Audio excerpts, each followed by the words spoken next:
action-adventure film that came out in 1989 that is directed by Steven Spielberg, and that stars River Phoenix, Harrison Ford, and Sean Connery, and that movie is Indiana Jones and the Last Crusade.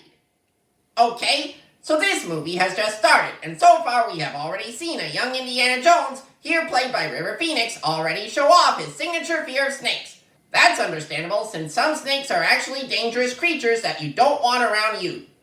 Now Indiana Jones has grown up and is now once again played by Harrison Ford, but however, he has now barely survived a shipwreck near the coast of Portugal. Indiana Jones has just been told that his father has disappeared while searching for the Holy Grail. That sure must be causing a good deal of concern for him. He is now stumbling across a catacomb, which is a secret subterranean passageway to be exact beneath a library. That would sound to me like a pretty cool find to come across in a library.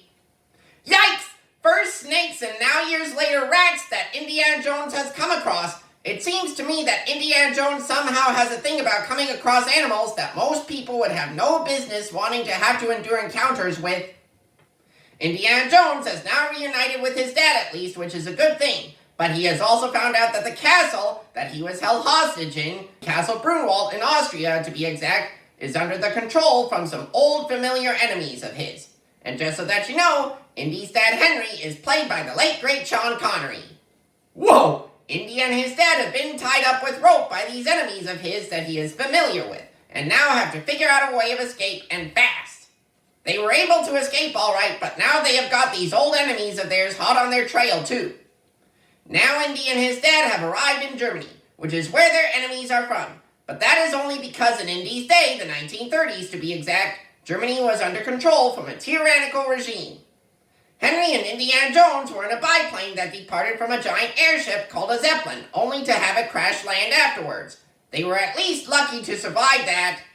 Indiana Jones is now doing his best to run from and also confront these old enemies of his that he is all too familiar with. Man, Indiana Jones and his dad are proving to be one tough father-son pair their enemies don't want to mess with. Indy has now overcome some booby traps in a temple that contains the Holy Grail. He is pretty good at that, I would say. Now he has got the true Holy Grail and saved his father, who was injured earlier by their mutual enemies with its waters. As we get closer to the end of this movie, Indiana Jones and his dad have now once again emerged triumphant over their mutual enemies and are riding off into the sunset. Overall, as fantastic and thrilling as Indiana Jones and the Last Crusade is, the stakes in there are higher and the content is slightly darker. Join me next time when I review Claws.